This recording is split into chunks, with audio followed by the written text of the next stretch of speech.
उनकी प्रतिभा को तराशने, उन्हें उचित मंच देने के उद्देश्य से आयोजित आज के समारोह में हमारे समाज के विद्वान, प्रखर, मुखर वक्ता परम पूज्य डॉक्टर गोवर्धन राम शास्त्री जी, हमारे युवा विद्वान संत परम पूज्य सचिदानंद जी, तमाम संतगण, आपके चरणों में वंदन नमन।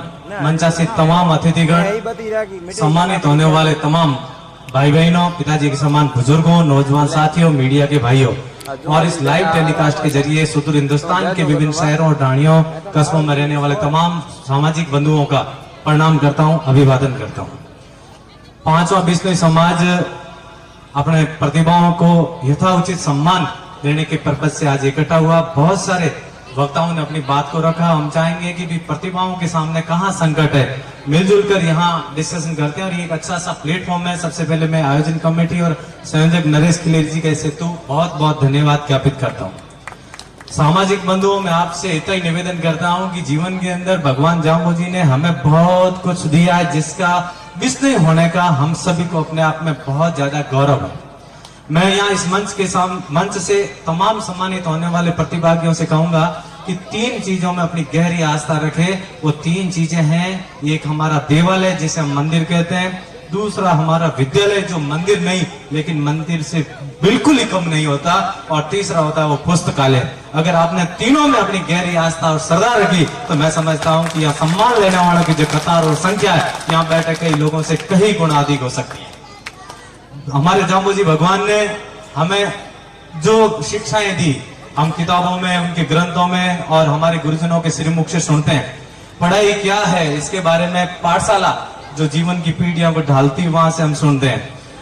दिक्कत इस बात की है कि स्टूडेंट्स और प्रतिभाएं स्कूली एजुकेशन के अंदर 10वीं और 12वीं तक बहुत अच्छे से पढ़ते हैं, लेकिन उसके बाद में न जाने क्या हो जाता है, धीरे धीरे धीरे उनकी संख्या कम हो जाती है। जब हम टॉप आने वाले विद्यार्थी जो आज यहाँ सम्मानित हो रहे हैं, मीडिया में इंटरव्यू देते हैं कि बच्चा डॉक्टर और प्रशासनिक सेवा में जाना चाहता है, कुछ लोग इस विश्वास नहीं करते। विश्वास इसलिए नहीं करते कि आगे तक, शिखर तक जाने पर हमारी संख्या न जाने घटते घटते क्यों कम हो जाती है। उसका सीधा सा कारण होता है कि बेटियां, अभी बहन सायरा जी और प्रियंका जी ने भी कहा कि बेटियों के सामने और ये हमारी संख्या नहीं है।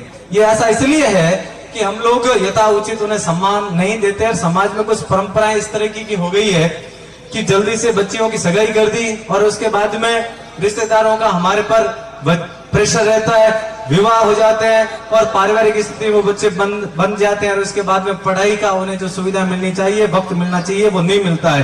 तो उसके लिए जो बीत गया वो बीत गया। मैं समाज से निवेदन करूंगा कि परिवार के अंदर एक बेटा और बेटी है, पढ़ाई की, उसके कैरियर की, उसकी जिंदगी की सबसे ज्यादा आवश्यकता है, उसके रिश्ते की आवश्यकता नहीं है। लड़का डॉक्टर इंजीनियर बनेगा, दौड़ के बेटियों की संख्या आएगी, और अगर बेटी योग्य बनेगी तो नोरा करन गई, मारो छोरो वो योग्य और थे मार और रिश्तों कर लो, कोई संकट नहीं है और चिंता करने की जरूरत नहीं है। इसमें पीने और बेचने वालों सामने परवाह मत करो, जो ऊपर से नहीं डुकलिया। देखो बाजरी की बोरी भरा नहीं, बांगली बोरी भी तैयार है और डुकलिया ऊपर है तो बांगली भी तो बोरो तैयार है, कोई दिक्कत वाली बात नहीं। अगर खूब समझाने के बाद, संतों के श्रीमुख से खूब ज्ञान बांटने के बाद, पाठशालाओं में स्कूल के खूब समझाने के बाद भी अगर कर लेता है, उसके बाद भी अगर वो नहीं मानेगा तो उसकी योग्य लड़की मिल जाएगी और लड़की की योग्य लड़का मिल जाएगा, और नहीं मिलेंगे तो दोनों रास्ता अपने आप ढूंढेंगे। हमें चिंता करने की जरूरत नहीं। 100% रिजल्ट रहता नहीं है, खूब कोशिश करना है, उसके बाद भी खूब प्रयास हो जाता है। मैं निवेदन करूंगा प्रतिभाओं से और अभिभावक उपस्थित है उनसे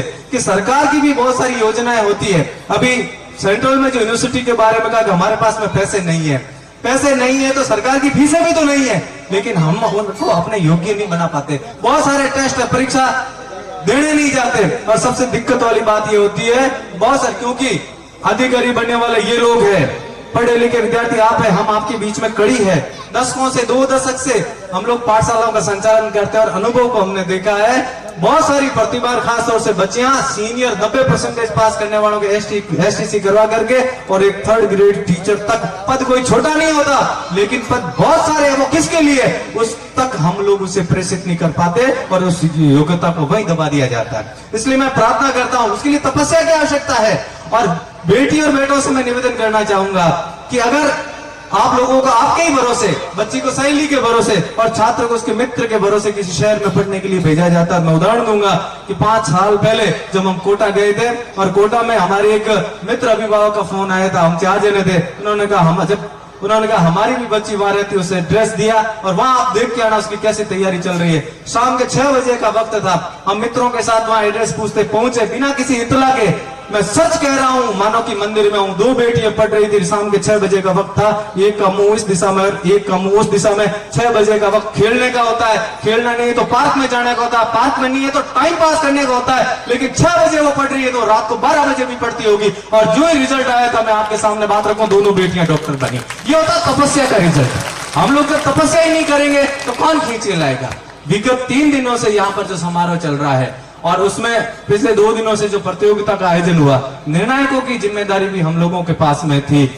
कोई ज्यादा इतने योग्य नहीं, बावजूद उसके समाज और यहाँ मैनेजमेंट कमेटी ने हम पे भरोसा किया। जो आंखों ने और भगवान ने जो अकल दी, हमें निर्णय करने की कोशिश की।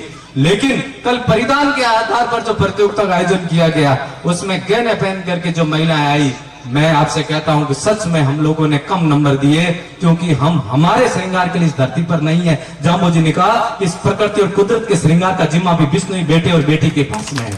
दौड़ता हुआ हिरण, खेलता हुआ पेड़, बगीचा, उससे सुंदरता रखने की उसकी जिम्मेदारी किसकी? हमारी है।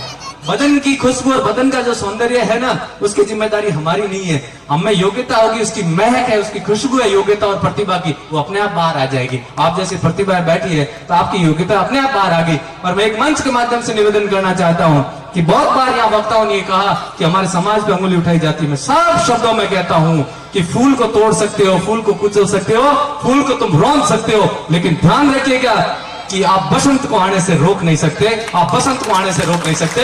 आपने किसी एक ने नकल की होगी, उसके पीछे विष्णु गैंग लिख दिया। किसी एक ने अपराध किया होगा, उसके पीछे विष्णु गैंग लिख दिया। लेकिन सैकड़ों लोग अधिकारी बैठे, उसका किसी भी राजनेता जो हमारे समाज से बिलोंग नहीं करता, उसने जिक्र नहीं किया। कोई फर्क नहीं पड़ता उनसे।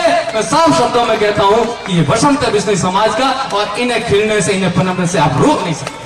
और फिर से निवेदन करते हैं आपके मार्फत से, अगर उन्होंने इस बार, चाहे वो मीडिया कितना भी बड़ा हो और चाहे नेता भी कितना भी बड़ा हो, उन्होंने विष्णु समाज को इस तरीके से हल्के शब्दों के साथ सोशल मीडिया पर अपने पोस्ट के जरिए इंगित टारगेट किया होगा, मैं संतों से निवेदन करता हूं कि आप लोग आगे चलिए और सड़क रोकेंगे, रास्ता रोकेंगे, और विष्णु समाज चाहे जहां जिस इलाके में रहता हो, हम लोग सड़कों पे उतरेंगे और उनकी बुद्धि को ठीक करने के लिए यज्ञ करेंगे, भगवान जामो जी से प्रार्थना करेंगे। क्या समझ रखा है समाज को? मर्जी वैसे बोल दे, एक किसी ने नकल कर दी और उसके बाद में इस तरीके का। फिर भी मैं निवेदन करता हूं कि वो हम इसलिए ऐसा जब कर सकते हैं कि घट अगर फूटा हो तो जल क्या भरे, मटकी फूटी में पानी नहीं आ सकता। कंठ अगर रूठा हो तो स्वर क्या करे, क्या कहूं, किसे कहूं, अगर चेहरा ही खराब हो तो फिर दर्पण क्या करे। ये हमें ध्यान रखने की आवश्यकता होगी। और अंत में, सोशल मीडिया पर सभी ने हमला किया है, लेकिन मैं 2 शब्दों के साथ कहूंगा कि मोबाइल पे हमले की जरूरत नहीं है, क्योंकि विद्यालय के बाद में अगर ज्ञान का कोई खजाना होता है तो वो आपका मोबाइल है। बच्चा घर बैठे हुए दुनिया भर की जानकारी वहां पर सीख सकता है और ले सकता है। इसलिए मैं आपसे अनुरोध करूंगा कि मोबाइल रखिए, लेकिन सोशल साइट से दूर रहिए, क्योंकि जब हम टीचर हैं, स्कूल के अंदर बच्चों के टिफिन चेक करते हैं तो उसमें पापड़ी और कुरकुरे मिलते हैं, तो फिर मैं कहूंगा तो वो तो रील ही बनाएंगे। मैं निवेदन करूंगा कि गुड़ घी डाल करके चूरमा बना के डील बनाओ, ये मोबाइल में रील मत बनाओ। और आने वाली पीढ़ी और ये सुंदर चेहरे गायब हो जाएंगे। गायब, टिप्पणी तो बहुत बड़ी बात है, गायब हो जाएंगे। माताएं बैठी है, एक बेटा और एक बेटी स्कूल आते हैं हमारे बसों में, दूर से कोई टिप्पण नहीं है, टिप्पण में कुरकुरे आते हैं। इतिहास को पढ़ो, भक्ति और शक्ति वाला प्रदेश राजस्थान रहा है। क्या कुरकुरे और पापड़ होते तो तलवारें और भाले उड़ते क्या? नहीं उड़ते। इसलिए मैं आपसे अपील करता हूं कि कोई जरूरी नहीं है कि सारे एसडीएम बनेंगे। तलवार और भालों का मतलब सैनिकों से भी कभी हमें बंदूक उठा के सरहद पे जाने की आवश्यकता पड़ सकती है, तो फिर कोई कुरकुरे काम नहीं आएंगे। मैं आपसे अपील करता हूं कि ये साइट्स, और एक दिन तो यूं अखबार में छप गया था कि 2 बहने होदी और उमाड़े कनु भी रील बनावे डूबन जाते रही। आप देख लो, इससे बड़ा अफसोस और विडंबना क्या हो सकती है। रील कोई जरूरी नहीं है। मैं आपसे निवेदन करूंगा कि बहन जी ने जैसा कहा कि आप अपने फोटो कैसे छपवाएं जो कहीं आपकी उपलब्धि की हो। और अंत में 2 इन पंक्तियों के साथ आपको छोड़ जाता हूं। सभी ने भगवान श्री राम के मंदिर का जिक्र किया, तो मैं सीता का भी कर लेता हूं कि बिजली से चमकते सितारों की रोशनी आज भी है, बिजली से चमकते सितारों की रोशनी आज भी है।